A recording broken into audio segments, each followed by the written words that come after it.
We just witnessed Israel perpetrate another brutal mass murder and their continuing genocide of Palestinians.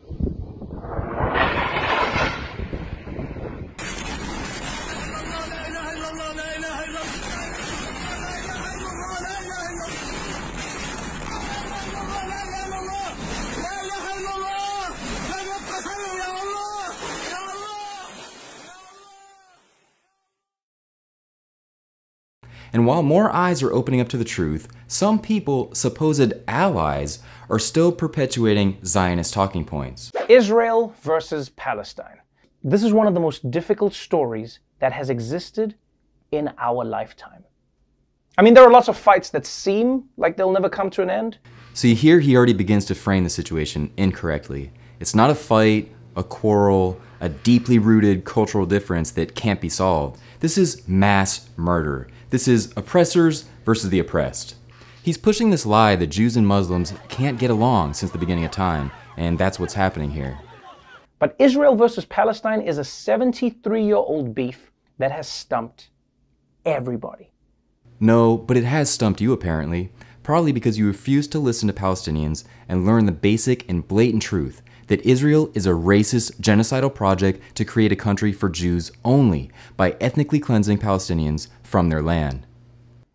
People forget that it is ongoing. That is until there are flare-ups that the world cannot ignore. This soft, obfuscating language hides the truth. These aren't skirmishes, fights, violence that just magically erupts, a conflict that spontaneously escalates. This is people fighting for their freedom and the oppressive force brutally crushing them to forced submission. This week, the conflict escalated again, and now dozens of people are dead. Dozens are just dead? No, they were murdered. Again, this passive language tries to hide and mitigate the truth. What makes Israel-Palestine such a difficult topic to even broach? No. It's genocide. Period. Zionists are committing genocide. That's the story.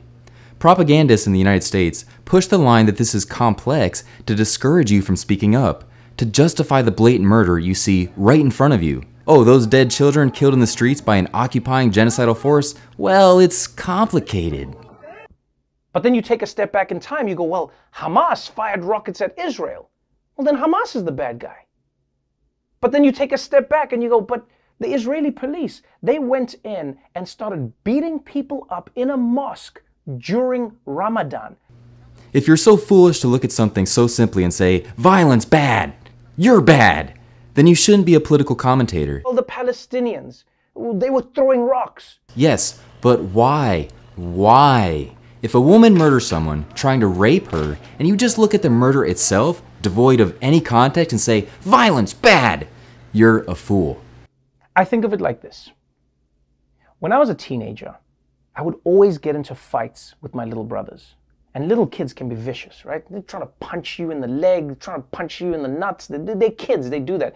But my mom would say to me, whenever I get angry, she'd go, Trevor, don't hit the kid back because they can't hurt you. You're a teenager and the kid is 4. And I was like, yeah, but the kid is hitting me. He could hurt me. But my mom was like, yeah, but you're also so much bigger than the kid. You can crush him in an instant. This is such disgusting framing, as if Palestinians, like a child, are just randomly starting a problem, and big ol' Israel should just be the bigger person and not retaliate. There's no talk of the relationship, no talk of one entity as the aggressor with evil motivations. Is that as a person who has immensely more power, I had to ask myself whether my response to this child was just or necessary.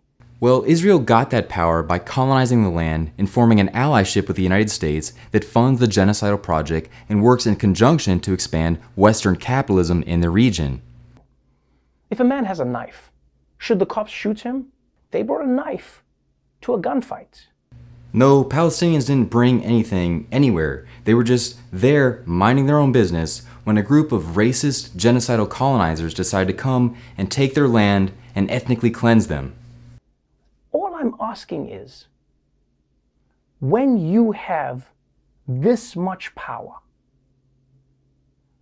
what is your responsibility? If Trevor Noah was actually speaking truth to power, well, he wouldn't have his job anymore. Fact of the matter is that the corporate mass media in the United States serves the interests of the ruling class.